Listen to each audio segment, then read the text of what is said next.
Welcome back, MTG Joe here. Today we are going to be looking at our weekly meta breakdown for the standard best of 3 format. For those of you who are new, what we do is each week we look at the top performing decks on the MTG Arena ladder for each particular format, standard, historic, explore. We look at best of 1 and best of 3, provided there's enough data sets for the best of 3. And we get this data from Untapped GG. It's a companion tool that runs alongside your Arena client, tracks your win rates, loss rates, a whole bunch of in-game overlays and deck collection stats.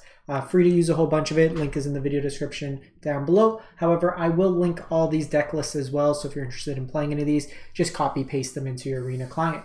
So for standard best of 3 this week, I wanted to kind of take a look back. We've had a couple weeks now since the Meathook Massacre ban, so I want to kind of see how over that course of time the meta's kind of evolved.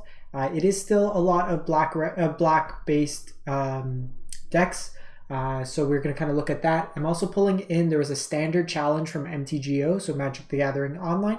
While not Arena, they have like these challenge events, which are kind of like mini tournaments, kind of think Arena Open, but not to that scale. They're more higher stakes in terms of what's being played. So we'll take a look at that as well. I'll link all those deck lists. And then lastly, I did cast the Pizza Box Open this past weekend, which was a free-to-play cash tournament. This past weekend's tournament was Explore. However, there'll be 2 upcoming dates, I believe, throughout November if you're interested in playing standard best of 3. So I will link those in the video description. So if you're interested in free-to-play tournaments on Arena online with cash prizes, you can definitely check those out. And I likely will be doing coverage on some of those as well. So I'll link those in the video description as well. So jumping into it, we're looking October 13th to October 25th, 52,000 games of Magic from Platinum to Mythic. 52,000 matches. So that could be upwards of 150,000 games, best of 3. Remember, 2 to 3 games to kind of go.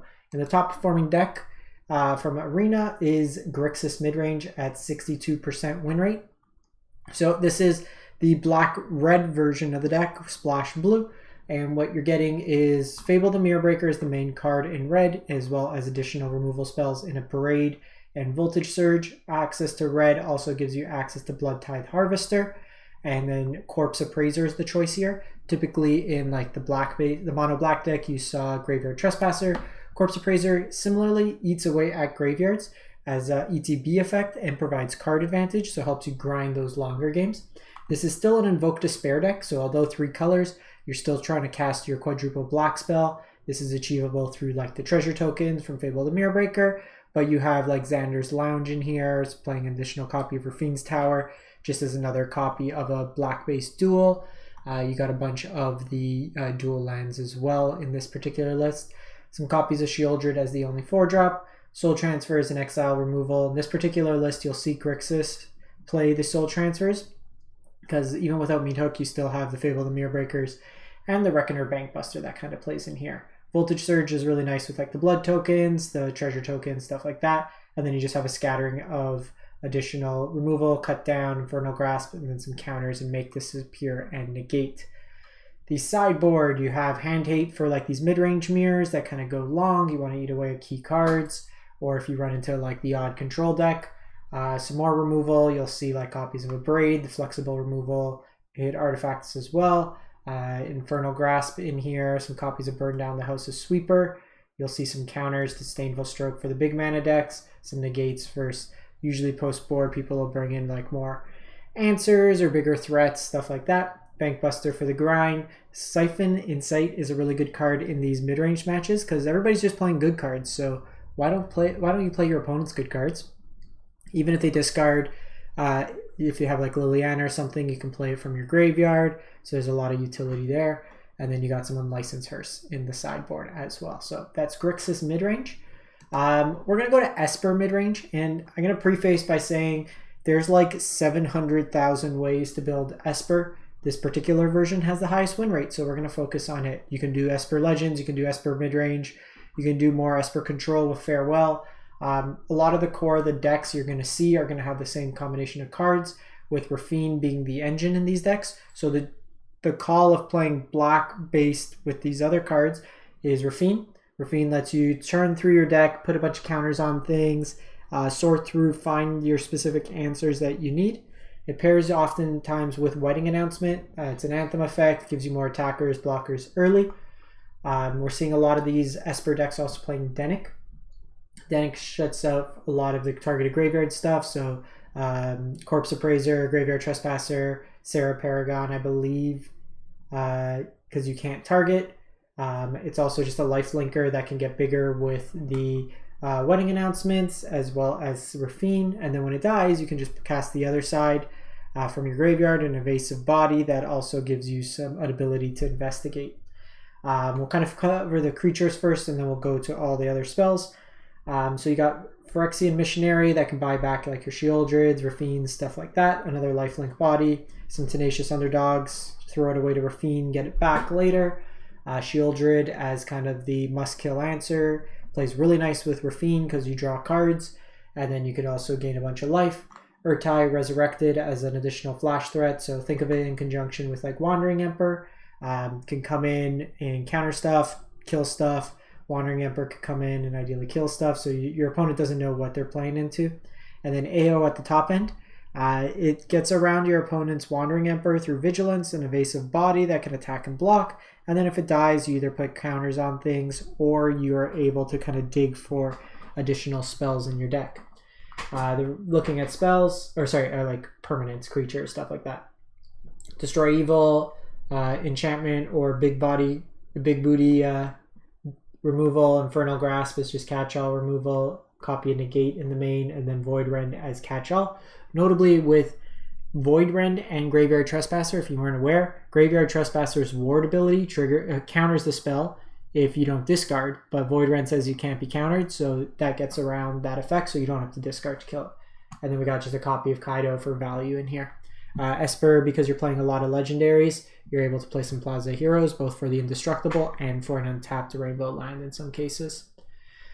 Sideboard, you got removal, cut down for aggro decks, you got sweepers and depopulate and farewell when you want to be more controlling, hand hate, counter for big stuff, counter for non-creatures, Kaido for like the grindy advantage decks, Obscura Interceptor is kind of a counterspell aggressive deck, so it also has lifelink, so it allows you to kind of play this like controlling flash style deck with a lot of your 4-drops, and then Sanctuary Warden for the grindier games, where your opponent's not going to have exile. If it's like a damage-based deck, this is really good in those matchups there. We then go to Rakdos Midrange.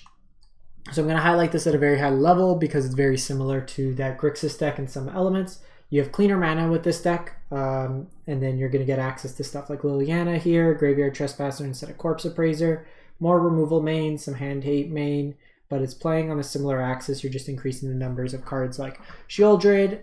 Easier to cast the Invoke Despairs in these decks, but you still have your Grasps, Blood Ties, Tenacious, all that jazz. And then very similar in the sideboard plan, you're going to have your like additional removal spells, the grind elements, Graveyard Hate. Nixus is very good into like the Esper decks and the other kind of black-based mid-range decks. It plays good into counter spells as well since you get 2 copies. Got some copies of Burn Down the House, Sorin for grind. Junji is really good in the black-based removal decks that don't have exile removal. We then go to 5-color Domain. As you can see with this deck, I don't own most of the cards. It's nice with untapped, tells you how many you need to build it, but this is a deck that's looking to play 5 colors. You're topping out with Kami War as kind of your big payoff for playing 5 colors. You also have Leyline Binding, which can be as cheap as 1 mana flash exile effect. Drag to the bottom as a sweeper that scales up. Llanowar Green Widow as a card that could keep coming back from your graveyard. And then you're kind of complementing that with Fable to copy effects. You can copy your flip side Ogagachi since it's not legendary. Gets you treasures, Zur can animate stuff like Kami War or the Leyline Bindings to give you big hexproof, lifelink, death touch enchantments. Topiary Stomper helps bridge the mid to late game by helping you find lands, especially for specific colors if you're trying to set up domain. Big body later in the game. And then Herd Migration, early mana fixing, late game, lots of tokens. And then your Braid, Destroy Evil, Bankbuster kind of combination. Sideboard, again, more removal, block-based mid-range decks, enchantments or big bodies, Shieldred, Fable, stuff like that. Option to counterspell. For the grindier matchups, you have Shadow Prophecy to help you dig and find specific cards, card draw. another Zur when you need the lifelink abilities, and then Sphinx of the Clear Skies is a good grind card because you can. It's a little bit hard to kill with the ward effect, kind of taxes your opponent, and then lets you factor fiction when it deals damage. So then we're going to hop over to the MTG online results. I'm just going to go over these high level. I'll link the full if you want to take a look. You can import these all to Arena. So this is a red-white Invoke Justice deck. So basically with this deck here, the view is just really annoying. It's not as nice to see on this kind of view, but what can we expect from Magic's own website? But basically what you're trying to do with this deck is throw cards into your graveyard through stuff like Rafine's Informant, Fable the Mirror Breaker, spells like that, the Restoration of Ajanjo, and then what you're trying to get back is like with Invoke Justice, you can target like Sanctuary Warden or like AO and just kind of get value like that. So it's like a Boros mid-range deck that can also have reanimation, redistribute counters, stuff like that. And then it's just a bunch of like wedding announcements for grind, sweepers, card advantage, stuff like that. You also have a copy of Mono Blue Tempo that finished second place in the tournament. Very similar, we're seeing basically the Delver, Hadouken, Tellurian Terror, but some copies of Ledger Shredder. This version here is less all in on counter spells and has more interaction with like Slip Out the Back, Fading Hope.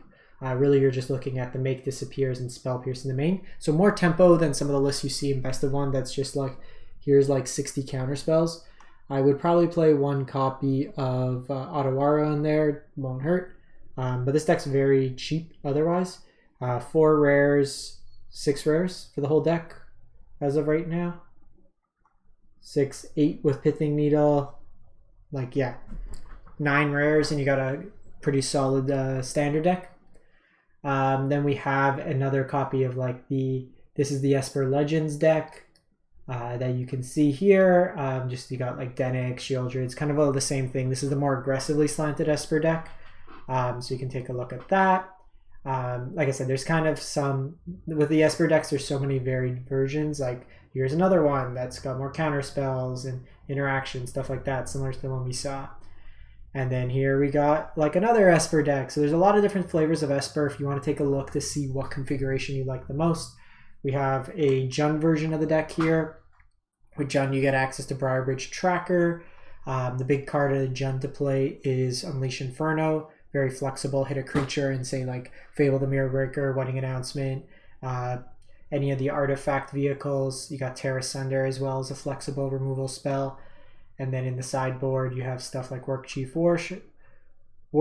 War Chief as kind of a Thragtusk adjacent card. So you got some effects like that. This one is, I think it's just straight black-white.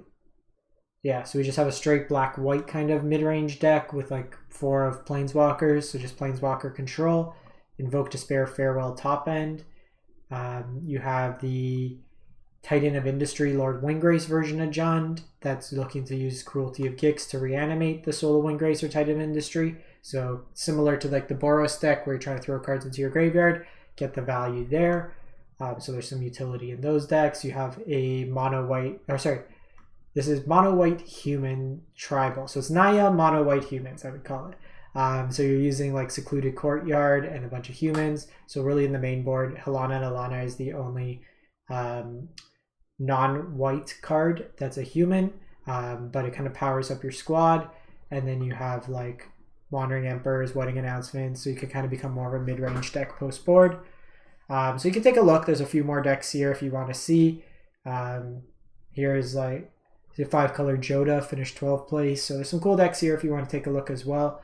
If I ever see kind of cool decks like this, I'll feature it as well in the deck list. But I'm going to wrap it up for the week.